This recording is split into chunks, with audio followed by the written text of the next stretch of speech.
I'm Dr. Troy Spurl, and our podcast is Synapse Snips. Our podcast teaches people about how the body is supposed to work, basically how we were innately made. Have you ever wondered why you get headaches? Ever wondered why you wake up and your feet don't work in the morning and they're achy, and then as you get walking, it gets better? Have you ever wondered why you don't remember your dreams? Have you ever wondered why you're gaining weight even though you're eating right, you're exercising, and the weight keeps coming on? Have you ever wondered why you're just feeling depressed? That's hard to get up off the couch.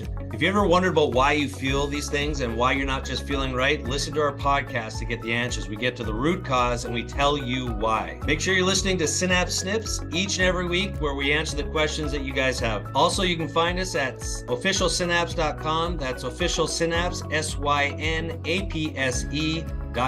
Hey, this is Dr. Troy with Synapse Snips, and I'm joined today with Ellie, our new hire here at Synapse. And so, Ellie, I would love for you to just introduce yourself to our listeners and tell us a little bit about who you are and what do you do. Yeah, so my name is Ellie Mon-Joseph, and I'm very excited about being on the team. So I have a background in nursing. That's kind of where I started out. Have been a nurse for about 10 years now, and started out in the hospital system, working all kinds of shifts, seeing all kinds of stuff. Did that for a couple of years and hit burnout, which is very, very normal, very common. Very common, and especially today's healthcare system. Yep. So I definitely had that, hit burnout, and realized I need to pivot. I need to take care of myself. I can't sustain this, and so kind of did something drastic and went abroad for about a year and just did medical work, set up mobile clinics, worked in communities that have That's awesome. no access to healthcare, and just worked with teams from all over the world. Tell us about that. Like, to me, that's pretty intriguing. Just being there and being in service to others. And what was the difference being there compared to like just a day at the hospital here in the United States? I mean, it was very different. I mean, it's night and day, but I think it was more so realizing for the first time how much knowledge we had lost. I was so used to working with technology or this machine or having something read, the labs for me. Yeah. And it's a beautiful thing. It makes things very efficient. But here we are stranded on an island with nothing but a blood pressure cuff.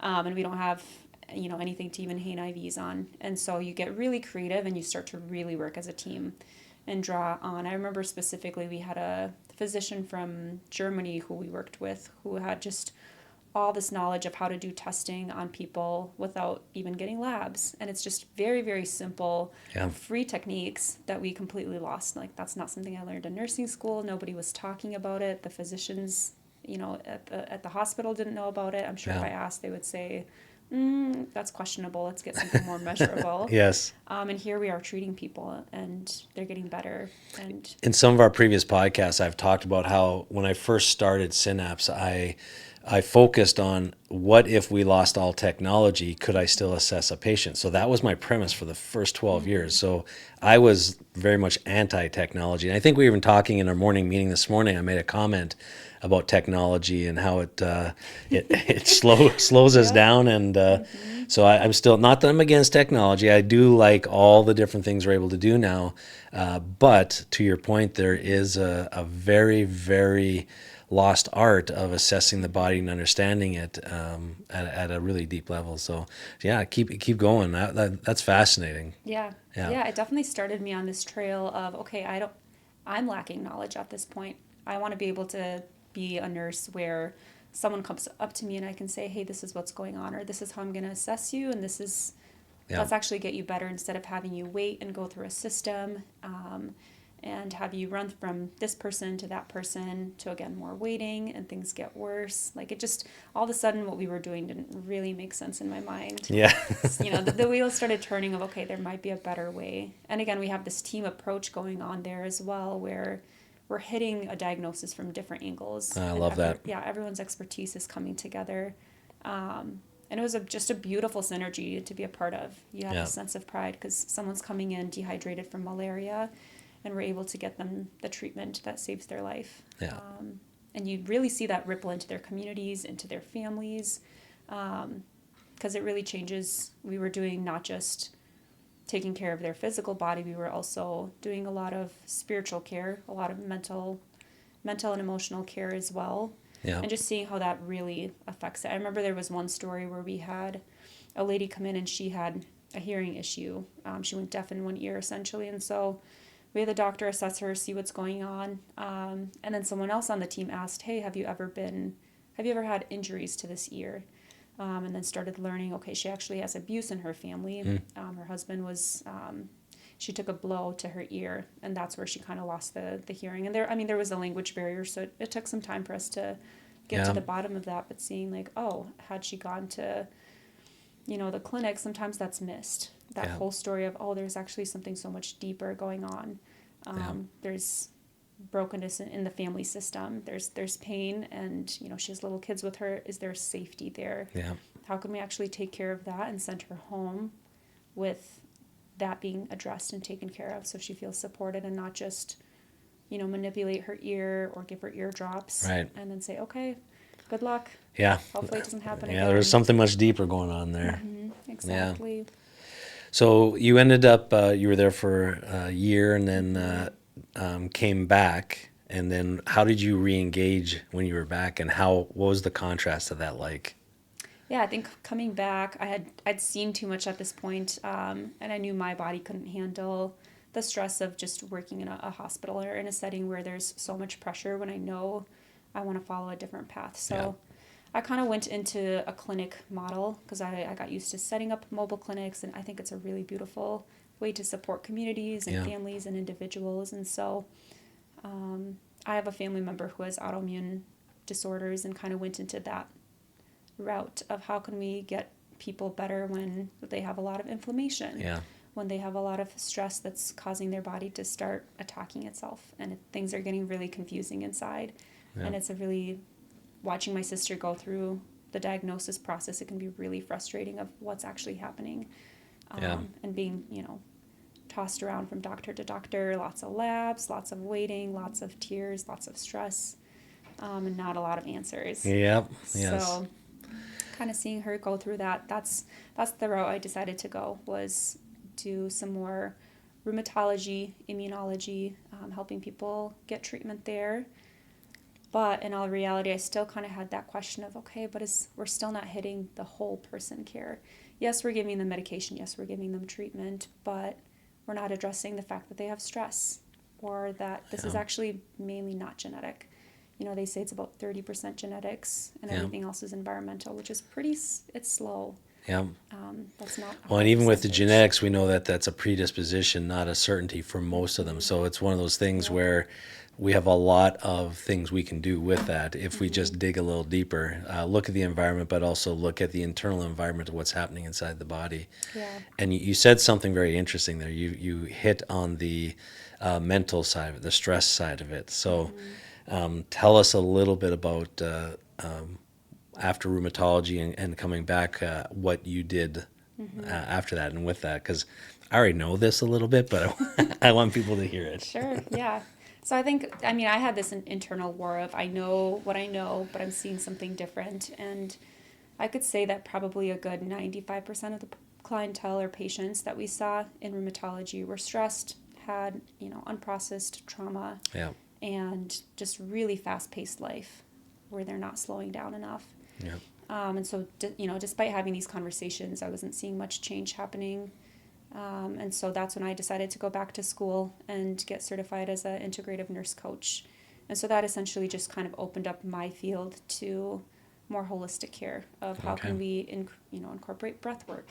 How can we really help you change some of the behaviors so that we get stress out of your life, and create some sustainability where it's not just a medication or a treatment that you go to. How can we create behavioral changes that last? And you're speaking my language right now. Yeah, I love it. no. Behavioral. Do you all hear that? Behavioral changes that last. What is that like? Yeah, it opened up my mind too, of just realizing where I was having I wanted to change things, but I was resistant. And just really working with your mind of how do you break those barriers. Because even with smoking, usually it's really hard to quit smoking because it's serving a purpose. So how can we work with that purpose, and how can we either shift that mindset or find a replacement or work through why is that there. Yeah. And going through my own personal journey as I was, again, hitting another round of burnout, because here I am back in school. I'm still doing, working with clients, and this was right as COVID was starting to ramp up a little bit. Your No own stress personal there. issues, nope, none at all. Your own personal issues start to come up, and you start to realize, okay, I actually need more support for my system too. Yeah. And kind of going on my own journey of realizing the mental health model wasn't quite working for me either. I had started seeing therapists, and it was great to talk about things and vent and let off some steam, but I was coming out of it more triggered than I had started. And so realizing, okay, I think something's going on where I'm either embedding this deeper or maybe I'm hitting something, but I can't quite get to the root again. Yeah. We've seen that. So some people, when they go through like a talk therapy, if it's releasing the information or bringing out an awareness of something they didn't have an awareness, it can be very effective. It can be very helpful. Yep. But if something they know about and they're talking about it, they can also be reliving the trauma. And it could be like compounding what's also there. So being able to discern through that and navigate through that is very, very key in my personal opinion. And so that's really good. Number one, that's really good self-awareness, because a lot of the people who are going to be listening to this, they also get how just the fast-paced life and how all of it can add up, and how our mindset can actually interfere with some of our healing process, or even just being optimal. So for you to actually really have awareness of that is really, really special. And I want people to understand too, the reason why I brought Ellie onto the team is not because she didn't come to the interview saying, I've been burnt out twice and I'm ready to not be burnt out again. What came from that, the learning from that, and what you did afterwards is why you're here. It's what you're going to bring to the table. So tell us a little bit about the coaching program you did, and just some of the things you've seen with that. And the word I want people to really grab onto here is trauma, because so many people, because of our lifestyle, the fast-paced nature, the TikTok society that we live in, the Band-Aid fixes that we have tried to apply, there's a lot of people that are realizing it's not working. Yeah. So we need longer term resolutions to the problem. So let's talk a little bit about what that looks like, just from your perspective with the coaching that you got certified in. Yeah. Yeah, so a lot of the coaching, like I said, is behavioral change and mindset work, which is wonderful. I've seen so much success with it. But also with my personal story, as I'm doing all of this, I started realizing I think my clients need more. I think there's actually trauma going on, and that's a totally different approach. It's not just a mindset. It's not a, hey, do better. Yes. Or we'll just have you think positively. Yeah. And so that's where I kind of started pivoting even past coaching into trauma care and getting certified in where is this trauma living? How can we access it so we can actually release you of it? Yeah. Because like I said, with talking about it, it was making it worse. Yeah. And I've heard that too with, a lot of my clients. They were kind of complaining of, hey, I'm working with a therapist, I'm working with you. Things are not necessarily getting better, or it's messy, and I just want to heal. Yes. Am I ever actually going to get there? And so that's when I started discovering even the word for trauma, or the definition that I love is trauma is anything that's too much too soon. Ooh, if you think that's of good. COVID, that was too much, and none of us, nobody was prepared for it. Right, yes. And that's so hard on our bodies. Even if our mind can stay positive and we kept going and showed up for our families and for work, that still lands within our bodies somewhere. And it's hard to process some of those things. And some of us are really, really good at suppressing or avoiding or pushing through. Yes. And not realizing, hey, that could actually be a trauma response. Because Yeah. at the end of the day, when it's time to close your eyes and go to bed, or it's time to just sit back and relax with your family, your brain can't stop. Yeah. You're feeling restless. You're still hustling through your day. It's really challenging to just be present and actually enjoy yourself. Yep. Enjoy the moment. Slow down. There's no such thing as slowing down. You're on to the next thing. Yes. And just realizing that is a trauma response. Yeah, absolutely. And that I think you've even heard me say this with you only been here a couple days here at the clinic, but You heard me when we were going through our mindset class. My favorite area of the brain is the basal ganglia because it sets the tone for muscles and emotions. And our body will give us clues. So when you are stuck in this traumatic state, you can be looking very, very calm on the outside. And inside, it's that things are going a million miles an hour and you can't necessarily calm things down. So the body does give us clues. Muscle tension is just one sign of stress through this area of the brain. There are so many other things that become compromised. So I love, it's my favorite area of the brain for a reason. I love how the body gives us clues.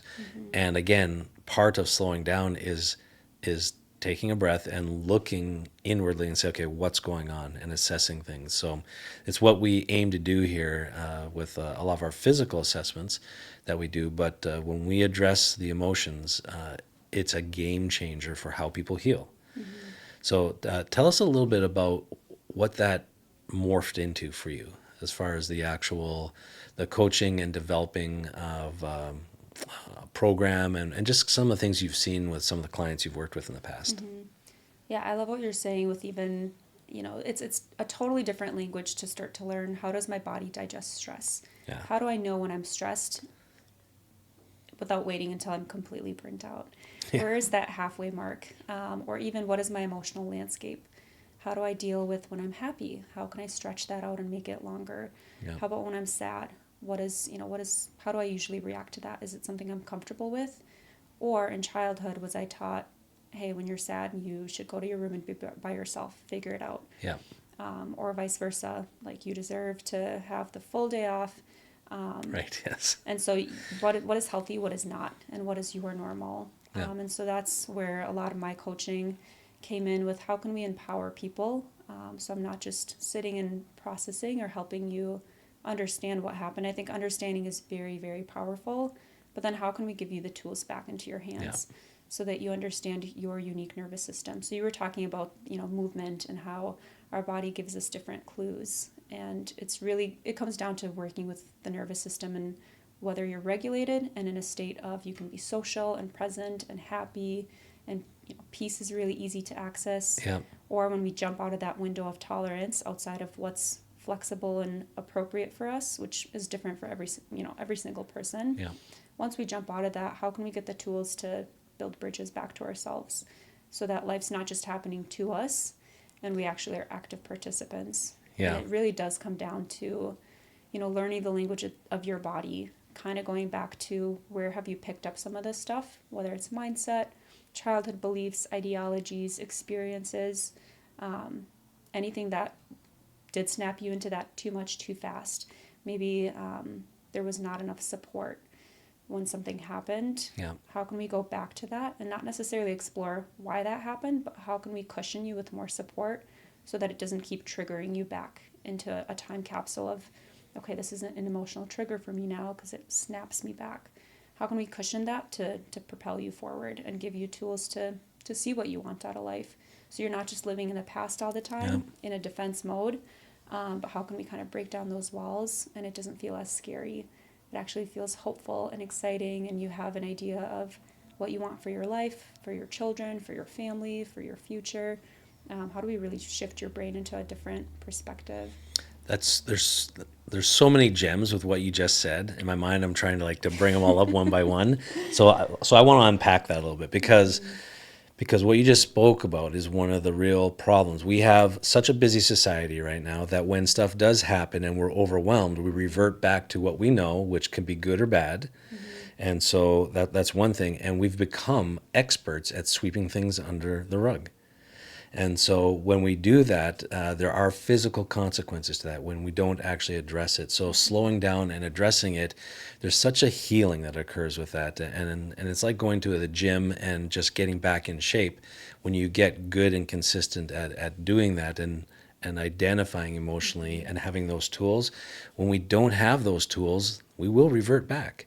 And we call it, what you spoke to there, we call it the drift. When people are just stuck in the drift, where life is dictating their circumstances versus the opposite. Having some semblance of control in life again feels good. it's not that we have to be in control fully. There's a huge component of surrendering and just about being present, being in the moment, and being allowed to be there is so key to having the best version of yourself come out. And so that's written on our wall. It's one of our foundational statements here to become a worldwide agent of change in the fields of healthcare and human potential. And that's what you're addressing is the human potential. So with some of the emotional blocks and people have called it emotional baggage, things like that, it really does weigh us down. And just by freeing yourself of that and having more tools to address what is happening in life, I think it becomes very important. And to your point, what you just spoke to, I think we're entering a time where there's going to be more of a need than ever before because we have these new technologies, these social medias that have been amazing for communication, amazing for people getting together, but they're also starting to create addictions and problems in ways that they haven't got answers for yet. So that's a different type of overwhelm and trauma. We are getting through the COVID era of just a lot of stress, very divisive politically. There's a lot of stuff going around the United States, but the world, that just are creating ideal scenarios for stress. So allowing people to have tools to manage that, to help circumvent that, to help correct that, I think is going to be such a strong need. And even before we got going here, one of the things I asked you is, would you be able and willing to teach this because of what I feel is going to be just such a demand? And you were awesome. You said yes. Yeah. So now it's recorded. Mm-hmm. She said yes. Yes, it's on air. So we know it's going to happen. But when it comes to that, just speak to the need. How many, like, do you feel like there's just a lot of people now that need this and don't have it? Because you've worked with people and worked them through the process.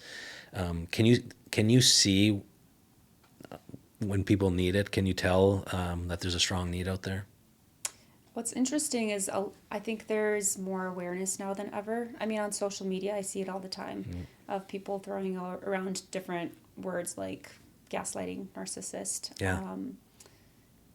trauma even, which I think is a wonderful thing and should be celebrated that we are able to talk about it and it's not such a shame-filled thing. Yep.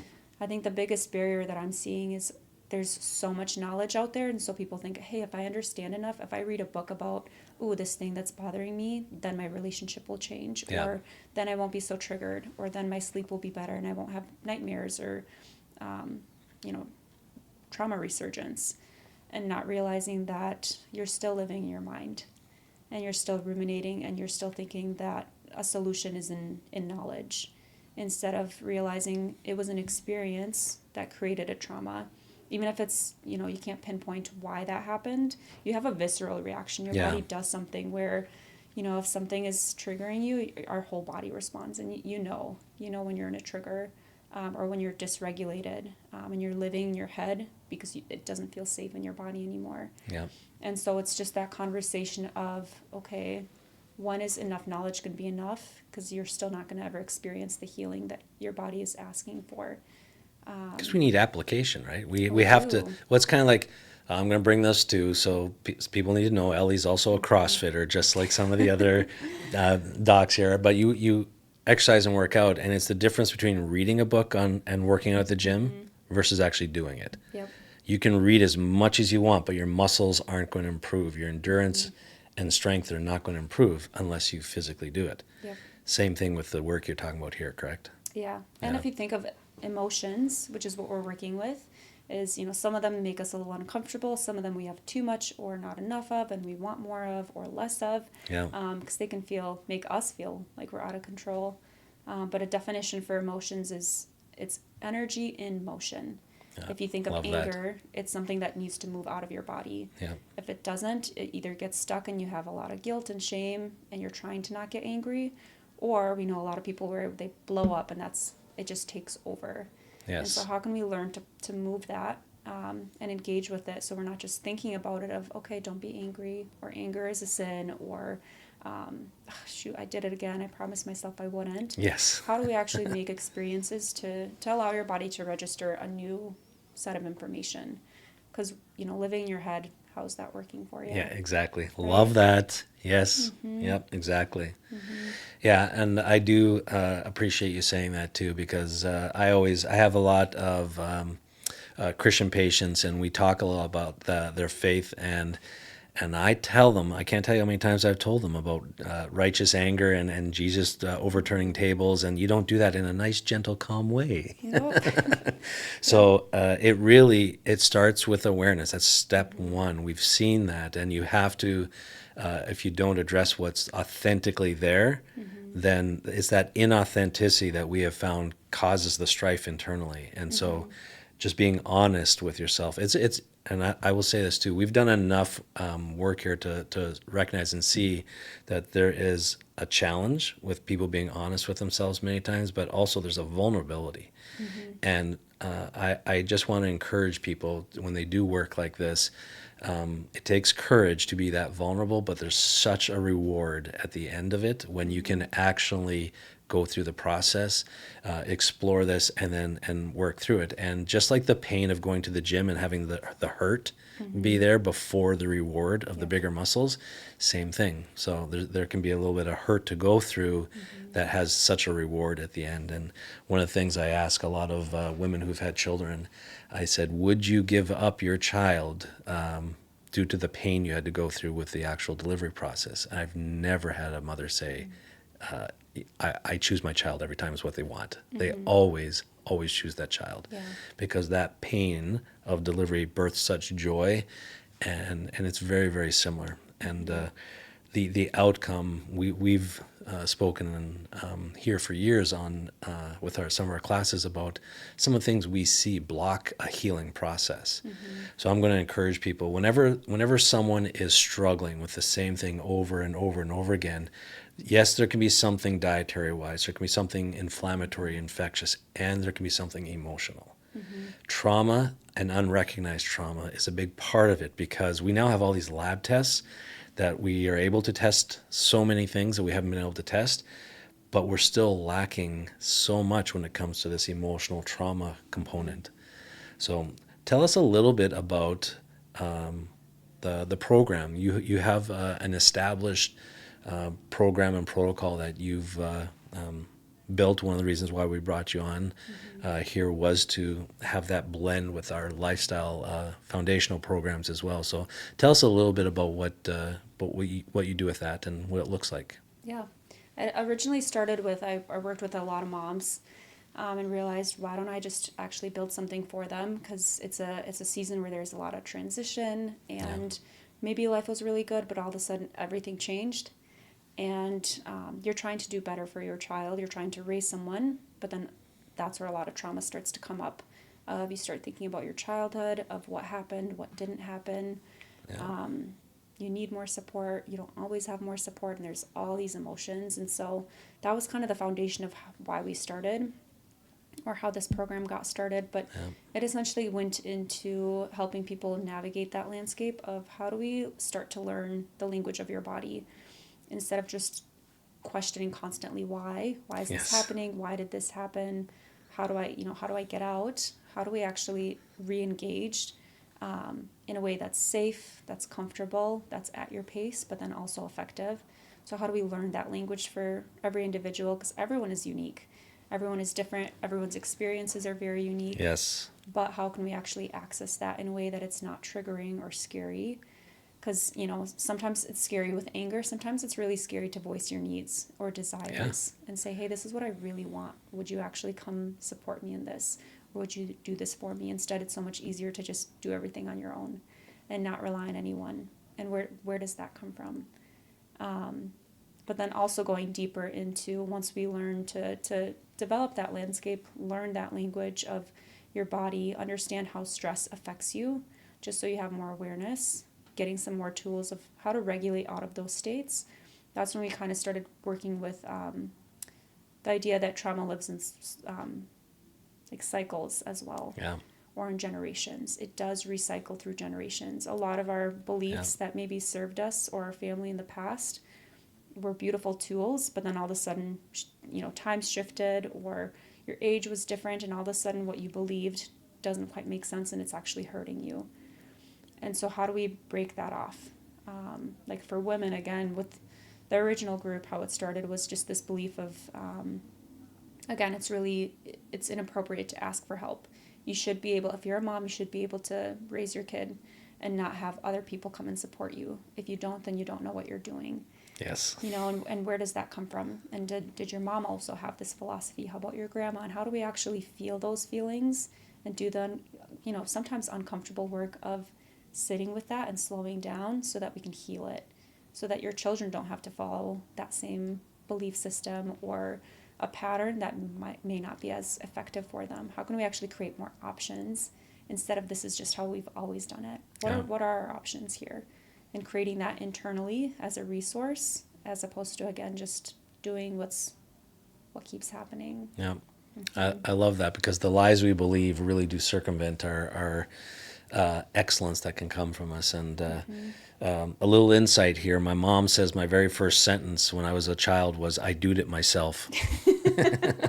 So that set me on a path where I did doed it myself for a long time. So that's been something, the team component that I have here was tough for me to get to. So with your early work or your work over in Europe, overseas, that community, that team effort is something I got to a point of learning to love instead of just I'll do it myself. Yeah. But when I was young, and so I was trying to tie my shoelace. So just I can now tie my shoelace. Yay! But the team part of it's been very, very impactful. So I love too I really do love how the challenging, by identifying it, and then the challenge of it, and then overcoming those challenges. It might seem like it's a little thing, but undoing a lie that we believe about ourselves is such a game changer. Like, if I can only just say this to people and have them instantly receive it, just taking one major or minor belief about yourself that's wrong, that's a lie, and you change one a year, it could just one in 1 year could change your life forever. So there's so much value to that, and people don't realize just that it's one of the things that cause us to be stuck. And so one of our sayings here is, when we get stuck, ask a better question. So I love what you were saying there. Instead of asking why, asking questions like, what do you want me to know about this? Or what can I learn from this? Or who do I know that has been through this that I could lean on? Like, just asking a better question, a different question. And I'm going to make an assumption that is something that you kind of explore a little bit when you ask questions of people. And one of the things I love is when I ask a question and one of my patients says, "I've never thought that," or "I've never thought of that," or "thought that way." That's a good question, because all of a sudden it takes us down a different path that can be lit up with answers. Yep. So love that part of it. So how long, it was originally developed for moms, the program, is it just strictly for moms, or is it now been opened up to, are guys allowed in your club? So I have opened it up. I did work, so it was specifically for women, just to keep that safety component. Yep. But it does work for pretty much anyone. So with my individual clients, I would still, pick apart from that, and it was still very useful, because trauma doesn't identify, this is for females, this is for males. And yes, sometimes it hits a little bit different, but it just does go back to, do you have enough resources within you that are allowing you to connect with yourself, with God, with others? Yep. And where can we identify some of those blocks, some of those lies? Because every lie is rooted in somewhat of a truth. Otherwise, we wouldn't believe it, right? That's right, yeah. And so kind of pinpointing where is some of that truth, and then how can we debunk it? Yeah. And then with trauma also, sometimes it's not just sitting and talking about it. How can we have the tools to breathe through it and let it pass like a wave? Yep. And not get stuck in our mind? How can we actually allow our body to feel some of the grief and sadness of what didn't happen or what did happen, so that we can move forward instead of constantly coming back to that place? You said one other gem there. I got to highlight it, because a lie could be 99% truth. and it only takes that 1% for it to become a lie. And those are the hardest ones. Those are the worst ones, because you can collect so much evidence in your life to validate the lie because of the 99% that is truthful. Yeah. But it only takes that 1%. That's it. And so that's why it can be so tricky. And a lot of times we just dismiss stuff and we say, oh, that can't be it, because 99% of it is, I've got all this evidence over here validating it. But that's usually the ones that when you can find that 1% and make a change and a shift, that's when the miraculous healings occur. That's when the people start feeling different. And I know people, as you're listening to this, you've heard the expression, I feel like the weight of the world's been lifted off my shoulders.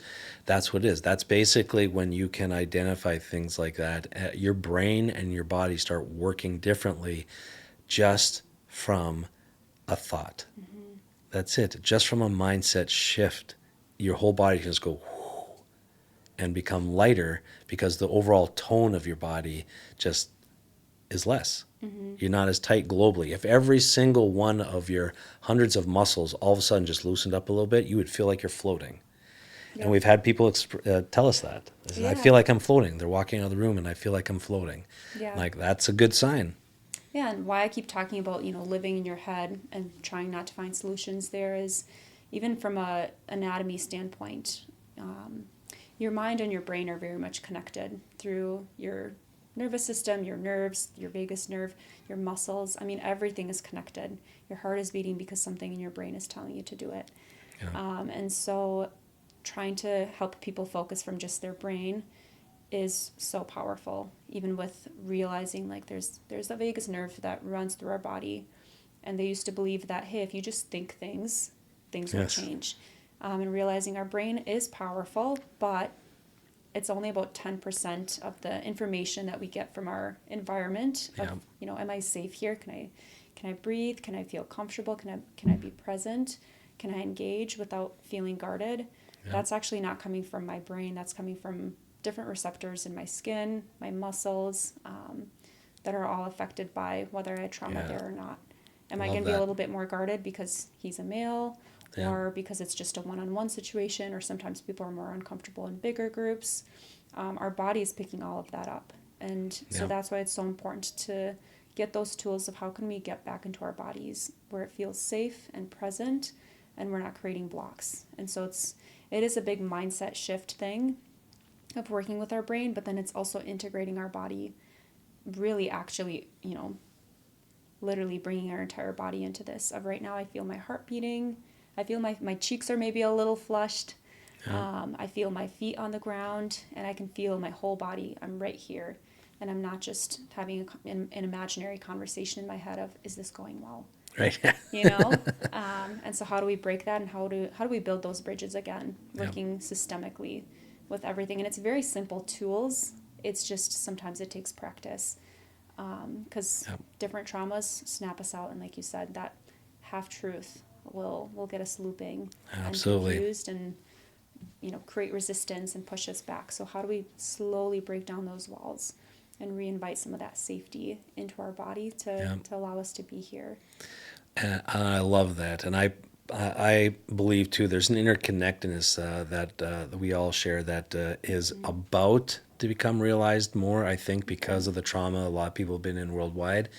And we see it too. Science is actually starting to show us that too, where the health of a baby at a hospital is actually partly influenced by the health of the nurse taking care of the mother, and the bacteria and dysbiosis of the nurse influences that baby, whether it be on the skin or actually in their GI tract. So I believe that as we start to move this healing and people start to actually live a different way, and we get back to healthy people helping healthy people, there's going to be a shift. And so to your point of just our awareness of everything around us, there's stuff that we can't measure that is very important when it comes to just the overall well-being of people in general. So this is going to be a big part of that interconnectedness, and people can feel it in the opposite way. Yeah. They're like stressed, they don't know why, and nothing else is going on around them. But we can have it if stress can cause that, and traumatic lifestyles, so can the opposite. Yeah. So And just learning stress is not a bad thing. Stress is what creates growth. It's, again, when it's too much, too soon, yeah, that's when it affects us. And you think of, how does stress affect you after a long day at work? How do you treat your spouse? yeah, How do you want to see your friends after, or do you want to go be by yourself and just mindlessly scroll? yeah, That's a great indicator of where's that stress. Because it's true, our heart has a magnetic field, so I can feel you up to 6 feet away from me. yeah, And we can attach nervous systems and feel and pick up. And that's why sometimes we can even feel triggered by other people, because we're feeling their emotions. It's an actual thing we can measure now. But how can we detach that discomfort so we can find comfort within ourselves, so that that person doesn't trigger us, or a long day doesn't have to sabotage our evening, yeah. and we can be there for our family and reset and regroup, re-regulate. So good. A little behind the scenes take here before we end off here. I do interviews. I just finished an interview prior to doing this. And one of the things I emphasized in the interview, and I think when you and I interviewed as well, I speak about the culture being really important, more so than what degrees you have and what's written on that sheet. For me, the people that I bring into this environment, that's number one. And so if you're a contributor to the overall health and well-being of the people, the group, then that's checkbox number one. And that's the first thing I look for. Are you a fit to our culture? And I don't know if you remember from our interview, but I say some things that this is who I am. This is what we're about. If this is not a good fit, now's a good time for you to know that, because I've been through it enough to know that I want people who are going to really get behind the vision that I have for what we do here. And I don't necessarily just want to bring people on because they have the highest grades and the best degrees and certifications. If they're not on board with what we're doing here, they're not going to be a good fit. And it ends up causing more problems and chaos. So that environment around you, who you surround yourself, and we've heard things like you're the average of the 10 people you surround yourself with. Yep. It's very true. Yep. It's very true. So to finish off here, I know we're early on in having you here at Synapse. We're developing, as we speak in the upcoming weeks, a melding of your coaching and what you do with our current programs. But you also can, you're taking people right now for your coaching program that you've already established. So how do people, if they want to investigate your program, what you do, take them through it? It's 6 months is the program you've got currently. Is that right? So the program itself is 3 months. Right 3 now months. I'm rehashing some stuff, just making it better, because there's always things that I'm learning. Yeah. So that's going to be offered soon, but it's a 6-month package. So I work one-on-one with people 6 months. Okay. That's more of a tailored fit of, hey, what are your triggers? What's blocking you from your potential, and how can we get there? So if people wanted to get started with that, with right away, just working with you for that by itself, they could call into the clinic and get started with that? Yep, absolutely. Or they could always visit the website at freetolivewellness.com. Great. And just, there's more details there as well. Awesome. So thanks for this. And I know we're going to have you back because talking trauma, emotion, stress, it's a big topic, big conversation. So looking forward to it. And welcome to the team. Yeah, happy to be here. All right. Thanks, everyone. Till next time. Bye-bye. Thank you for listening to the Synapse Snips podcast. If you like what you heard, subscribe to the podcast and share the podcast. To learn more, check out our website at www.officialsynapse.com. Until next time, this has been Synapse Snips podcast. We'll see you on the next episode. This podcast is for information purposes only and should under no circumstances be considered medical advice or a substitute for medical care. Any information given in this podcast is not intended to diagnose or treat any disease and is at the user's own risk. Please first consult a licensed healthcare professional.